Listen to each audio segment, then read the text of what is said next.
Assalamu alaikum.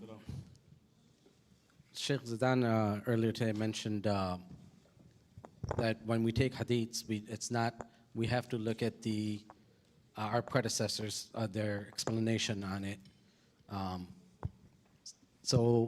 My question is, a lot of times when I'm discussing with my family members that about music being haram and stuff, they throw out hadiths, and I know they're doing it from their own intellectuals and stuff.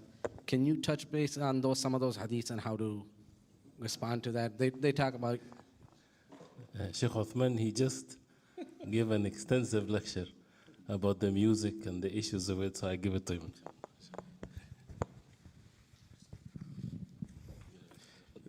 Even though he's more deserving to answer, but just because I've recently been researching this issue, if you look at the Quran itself, in Surah Luqman, when it mentions about Lahul Hadith, what is the meaning of this useless talk or non-beneficial? Abdullah ibn Mas'ud, radiallahu anhu, Abdullah ibn Abbas, and many other Sahaba, from Sahih, authentic, Sarih, very clear, a hadith with qasam. Abdullah ibn Mas'ud, he took qasam 3 times with the name of Allah, wallahi. He said this is the meaning, is music. So that means the Quran itself makes music haram. We don't just say, okay, this is in tafsir, because the meanings of the words have to be understood in the light of nusus, right? So for example, غَيْرِ الْمَغْضُوبِ عَلَيْهِمْ وَلَا الضَّالِينَ, what does it mean? Well, we could give our own meaning to who's astray and who's, got the wrath of Allah. But there is hadith of Rasulullah sallallahu alaihi wasallam in the Jami' of Imam al-Tirmidhi that this is about the Nasara, the Christians, and الضالين, and the Yahud being maghdubi alayhim, right? So when you have nusus, then it clarifies the meaning of the Quran. So here you have clear, sarih, clear. Now, there are some people who lack the knowledge of understanding how hadith are checked. So what they do is they find a sanad, and maybe they'll find a problematic narrator, and they'll be like, it's weak. But that's those who study the science of hadith, we know that's not how it's done. You have to look at all the chains and then review it.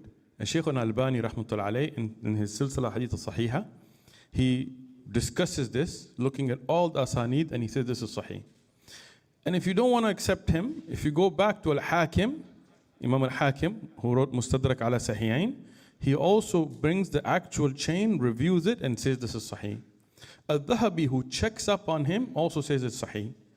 So the Quran itself, and not from one Sahabi, but from multiple Sahaba, and not average Sahaba, not Sahaba that you don't know of, but the likes of Abdullah ibn Mas'ud, who Rasulullah sallallahu alaihi wasallam instructed us to take Quran from him. The likes of Abdullah ibn Abbas radiallahu anhuma, who Rasulullah sallallahu alaihi wasallam made dua for him to get the understanding of wahi. Past that, in the Sahih of Imam al-Bukhari. Now, some people don't understand what mu'allaq means.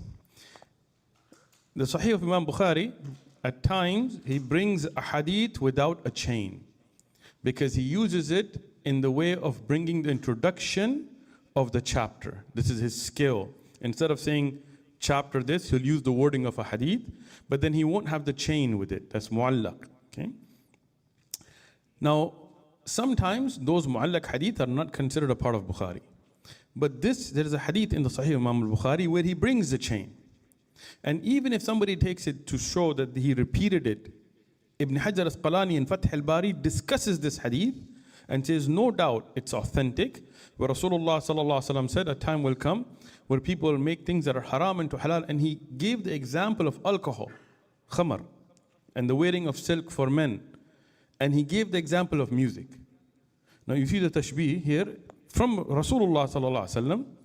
And if anybody has a doubt, get Fath al-Bari of Ibn Hajar Asqalani and look at what he said. Okay? So that means from the Quran itself, from Sahih Ahadith. Abdullah ibn Mas'ud, he said that wallahi, the ghina, the music, it breeds nifaq in the heart. So I'm summarizing from a lot of research from the Quran itself in Surah Luqman, from the Ahadith in Al-Bukhari, that is mentioned with the sanad, and the sanad is reviewed and checked by Ibn Hajar Asqalani and others, from the aqwal of the Sahaba, and the ittifaq, the consensus of the madahib al-arba', the four madahib, Hanafi, Maliki, Shafi'i, Hanbali. They all agree music's haram. طيب? Some have even claimed ijma', but that's up for debate. But I can tell you now, some people say, I met a Hanafi sheikh and he told me it's okay, and I met a Shafi'i sheikh, but he won't tell his name. Well, when you're majhul, we don't take the narration from you, right? Go back to the mu'tamid, the relied upon books of the madahib. The likes of the Hashi ibn Abidin in the Hanafi fiqh. The likes of the Hashi of the Suqi in the Maliki fiqh. The likes of Al-Kafi by Ibn Abdul Barr in the Maliki fiqh, right? The likes of the Hashi of Ibn Hajar Haythami in Shafi'i based on the works of An-Nabawi. The likes of Muntaha al-Iradat in the Hanabila and the Hashi of it and the Sharh of it. And you go back to Al-Iqna' and then you go to the Shuruh al-Iqna'. In the Mu'tamid, relied upon opinions of the madahib, music's haram. طيب?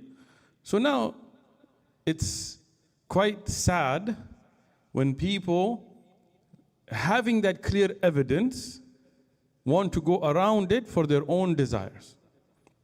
If you listen to music, that's between you and Allah. Ask Allah for forgiveness, that's between you and Allah. But don't justify it, because the adillah are clear. And inshallah, in the Dallas conference, I presented some of these as well. And inshallah, when I get some time, I'm going to make a video where I'll scan all the books and we'll put all the pictures with all the references, inshallah.